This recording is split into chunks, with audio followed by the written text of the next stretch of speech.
आज इतवार है। इस कार्यक्रम के अंतर्गत आप सुनेंगे झलकी आओ खेलें हिंदी हिंदी। अरे सोमा बिटिया, are you ready for school? Yes, Mom.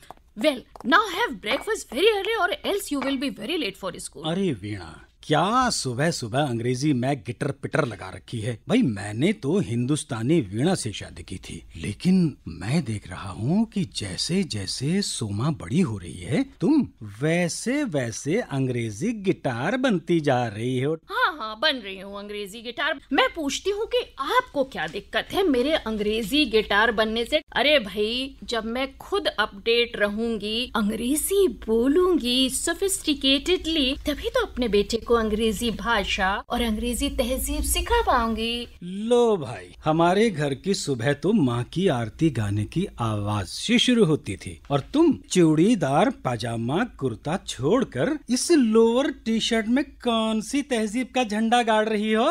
Oh, please, Mom, Dad, don't fight. Chill, यार. चुप कर अंग्रेज माँ की अंग्रेज औलाद। तुझसे कितनी बार कहा है कि अपनी अंग्रेजी अपने स्कूल में ही बोला कर। Okay, Dad. ये क्या डैड डैड लगा रखा है? पहले तो मुझे पापा बुलाती थी। खाम खा सारा दिन अच्छे खासा जिंदा बाप को डैड डैड बोलकर मारती रहती है।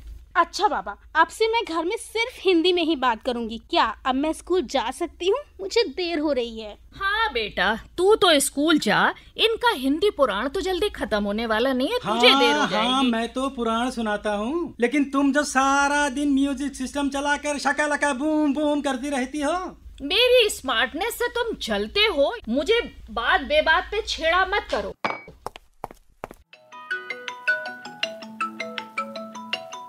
हेलो, अरे कैसा है मेरे यार? बड़े दिनों के बाद दोस्त की याद आई तुझे? ठीक हूँ यार, मैं तो एक पल के लिए भी न तुझे भूल सका और न अपने देश को।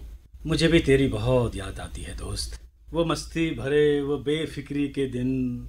उन पलों को फिर से तरोताजा करने के लिए तो इंडिया आ रहा हूँ, तेरे पास, अपने यार के पास। तू इंडिया आ रहा है? मुझे तो अपने कानों पर यकीन नहीं हो रहा है दोस्त।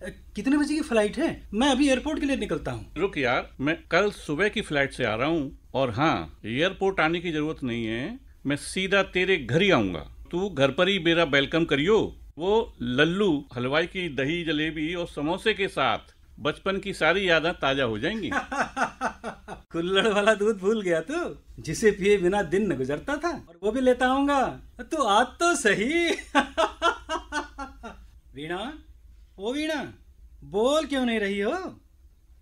लगता है आज गुस्से में कुछ ज्यादा ही बोल गया। खैर, मनाना तो पड़ेगा ही, नहीं तो मेरे दोस्त की खातिर तवज्जो कैसे होगी?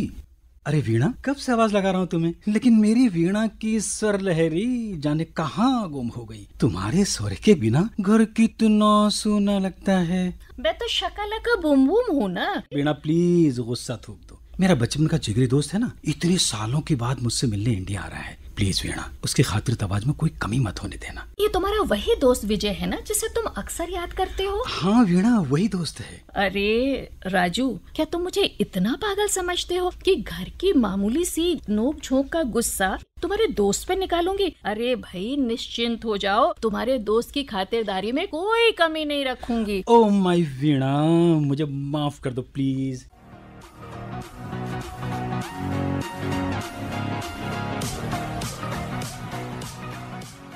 दस बज गए, अभी तक मेरा यार आया क्यों नहीं? मुझे चले जाना चाहिए था एयरपोर्ट। फोन भी नहीं लग रहा है।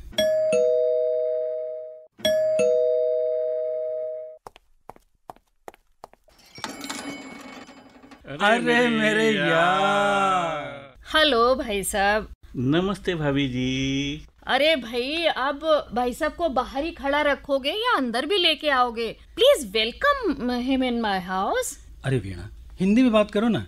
अरे भाभी जी, आप जैसे कंफर्ट हो वैसे बात करिए। क्यों परेशान कर रहा है भाभी जी को? अरे बच्चों, मेरी भाभी दोस्त को भूल गया। वैसे कुछ कुछ जलने की बू आ रही है। भाई साहब, आप जल्दी से फ्रेश हो जाइए, मैं नाश्ता लगाती हूँ।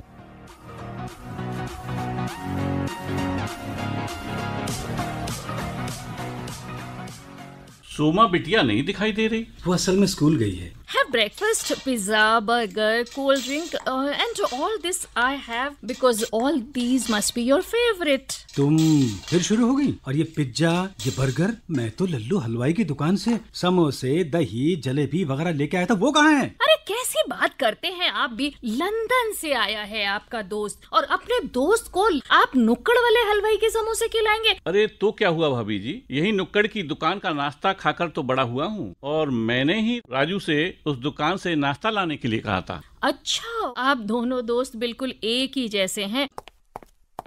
उफ, क्या बताऊं दोस्त, वैसे तो मेरी वीणा लाखों में एक है, पर अंग्रेजी भाषा और संस्कृति का इस पर ऐसा भूत सवार है कि बस पूछो मत। राजू, इसमें भाभी जी का कोई दोष नहीं है, ज्यादातर भारतीय परिवारों की हालत यही है। ये लीजिए भाई साहब, हैव योर जलेबी समोसाज। वाह, मजा आ गया, आज भी बिल्कुल वही स्वाद है। और बता, लंदन में कैसा चल रहा है तेरा बिजनेस? भाभी और बंटी कैसे हैं? काम धंधे पर ऊपर वाले की कृपा है। तुम्हारी भाभी और बंटी भी ठीक हैं। भाई साहब, राधा भाभी जॉब करती हैं क्या? नहीं भाभी, राधा कहीं जॉब नहीं करती। उसने अपना छोटा सा काफी हाउस खोल रखा है, सिर्फ पैसे कमाने के लिए नहीं, बल्कि विदेश में भी अपनी भाषा और संस्कारों को संजोकर रखने के लिए। मैं कुछ समझी नहीं भाई साहब। भाभी जी, उसके काफी हाउस में हर शाम तमाम हिंदी प्रेमी और लिखने पढ़ने के शौकीन लोगों का जमावड़ा लगता है। उसने अपने काफी हाउस में एक छोटी सी लाइब्रेरी बना रखी है। उसकी लाइब्रेरी में सूर, कबीर, तुलसी से लेकर मुंशी प्रेमचंद, निराला तक की पुस्तकें आपको मिलेंगी। बच्चों के लिए भी पंचतंत्र और तमाम तरह की रोचक कहानियाँ। भाई साहब, लंदन में बच्चे ये सारी किताबें पढ़ते हैं क्या? हाँ भाभी जी, इंडियंस अपने बच्चों के लिए लाइब्रेरी से किताबें इशू करवा के ले जाते हैं, जिससे उनके बच्चे अपनी मातृभाषा सीख सकें। अच्छा अच्छा। भाभी जी,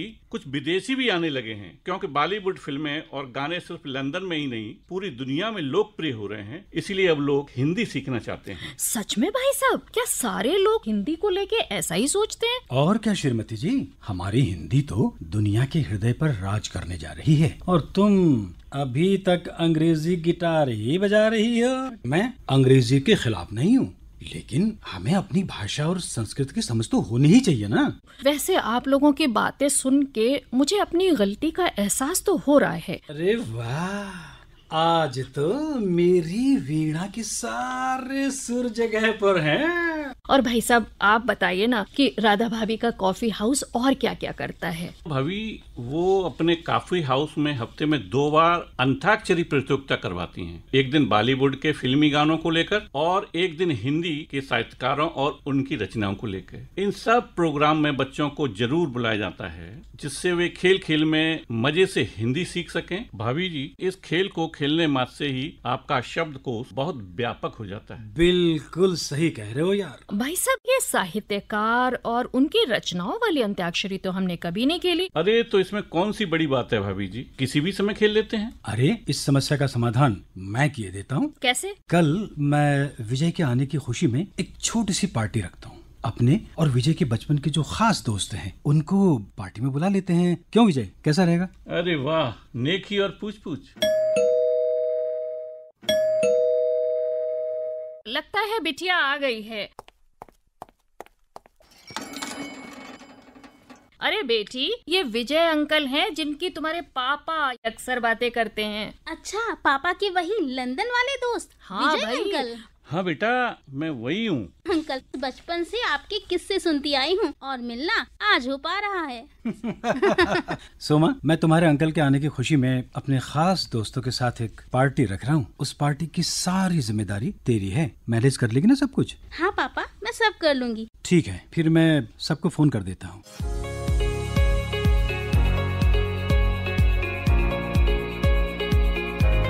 अरे नमस्ते भाई साहब, आइए आइए भाभी जी, आइए। नमस्ते। नमस्ते नमस्ते भाभी जी। मिस्टर राजू कहाँ हैं? भाई साहब, राजू यही हैं। वो विजय भाई साहब के साथ देखिए उधर खड़े हुए बातें कर रहे हैं। Waiter, please bring the breakfast. Uncle नमस्ते, आंटी नमस्ते। अंकल आप बैठिए ना। नमस्ते बेटा, नमस्ते नमस्ते।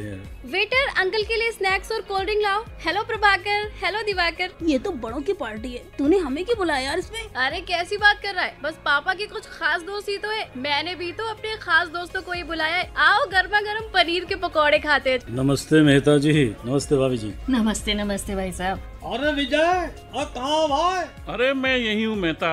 अरे भाई, तो आप सब लोगों को पता चल गया है ना कि हमारी आज की पार्टी के गेम क्या क्या हैं? दोस्तों, आप सभी लोग तैयार हैं ना? हाँ भाई साहब, हम सब तैयार हैं साहित्य वाली अंताक्षरी खेलने के लिए। कॉलेज के जमाने के बाद आज अंताक्षरी खेलने का मौका मिल रहा है। बिल्कुल सही कह रही है आप। कॉलेज के बाद से हमने भी अंताक्षरी किया, कोई भी गेम नहीं खेला। घर से फुर्सती नहीं मिलती भाई। खेला है ना भाभी जी, चकले और बेलन पर रोटी नचाना और अंगुलियों पर अपने पतियों को नचाना।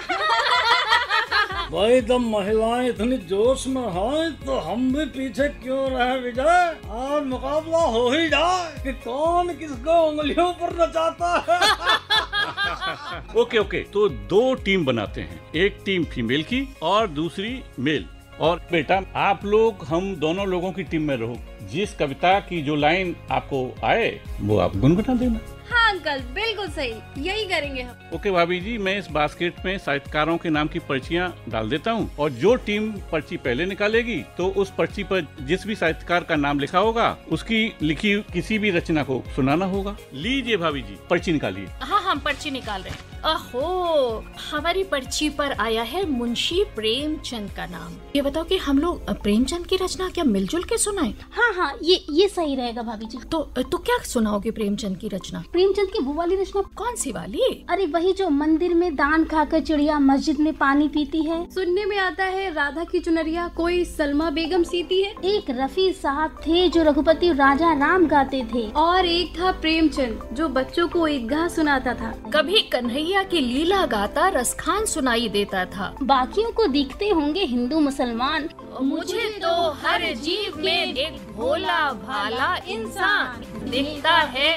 आप लोगों के ऊपर आया है हाँ शब्द। और शब्द से कौन से साहित्यकार की रचना सुनाई जाए? कौन से सुनाई जाए भाई? बताइए। हरिवंश राय बच्चन की कविता एक जगत है चक्की एक विराट, पाट दो जिसके दीर्घाकार। गगन जिसका ऊपर फैलाव, अवनी जिसका नीचे विस्तार। नहीं इसमें पढ़ने का खेद, मुझे तो ये लगता है कि घिसता है ये यंत्र महान के पिसता है ये लघु इंसान। ना शब्द आया है आप लोगों पे। ये बताओ मिसेस मेहता, ना से हम लोग ना से कौन से रचना का? ना से नागार्जुन। हाँ, ठीक है। नागार्जुन की एक बहुत खूबसूरत सी कविता है अपने खेत में। हाँ, आपको याद आ रही है तो आप ही सुना दीजिए। लेकिन आप सब लोग मेरा साथ दीजिएगा। हाँ, बिल्कुल। जनवरी का प्रथम सप्ताह, खुशगवार दोपहरी धूप में इत्मीनान से बैठा हूँ, अपने खेत में हल चला रहा हूँ। इन दिनों बुआई चल रही है,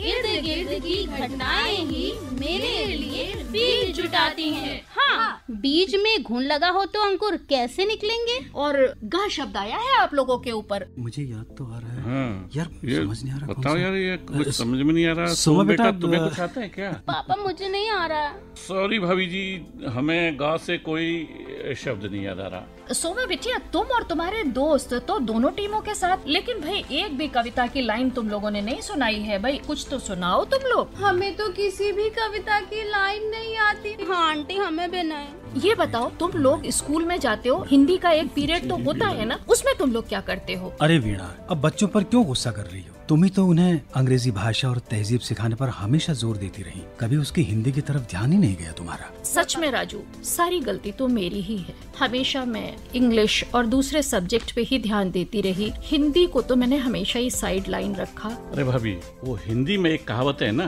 कि देर आए लेकिन दुरुस्त आए। बच्चों में अभी भी अपनी भाषा, संस्कृति और परंपराओं के बीज डाले जा सकते हैं। हाँ, बिल्कुल सही कह रहे हैं विजय भाई साहब, अभी भी वक्त है। हमने ही तो उन्हें जैसा बनाया वो वैसे ही बनते गए। भाभी जी, इसमें आप लोगों को कोई दोष नहीं। देश में ज्यादातर फैमिली में ऐसा ही है, और इन सब का कारण है लॉर्ड मैकाले की सोची समझी रणनीति। उसने कहा था कि जो शिक्षा पद्धति यानी कि एजुकेशन एक्ट इस देश भारत में लागू कर रहा हूँ, उसके पाठ्यक्रम के अनुसार यहाँ के शिक्षित युवक देखने में तो हिंदुस्तानी लगेंगे, किंतु उनका मस्तिष्क अंग्रेजियत से भरा होगा और वे हमेशा अंग्रेजों की कठपुतली बनकर रहेंगे। लेकिन अब तो हम आजाद हैं ना भाई साहब, तो फिर क्या फर्क पड़ता है इन बातों से? आज भले ही हम अंग्रेजों के गुलाम नहीं हैं, लेकिन अंग्रेजियत के गुलाम तो है ना। अपनी भाषा का सम्मान न करना भी तो गलती है ना। बिल्कुल ठीक कह रहे हो राजू और विजय भैया, आपने तो हम लोगों की आंखें ही खोल दी। क्यों मिसेज मेहता, है ना मिसेज मिश्रा, बहुत बड़ी गलती कर रहे थे। अब हम सब हिंदी बोलेंगे, हिंदी ओढ़ेंगे, हिंदी बिछाएंगे और हम हिंदी में ही गुनगुनाएंगे।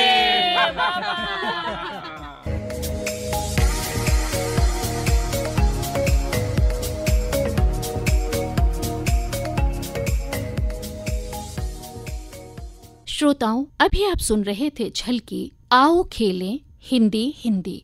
भाग लेने वाले कलाकार थे डॉक्टर MS यादव, सुरेंद्र राजेश्वरी, कल्पना, कीर्ति। आलेख, निर्देशन और प्रस्तुति डॉक्टर अनामिका श्रीवास्तव। इसी के साथ आज इतवार है कार्यक्रम समाप्त होता है।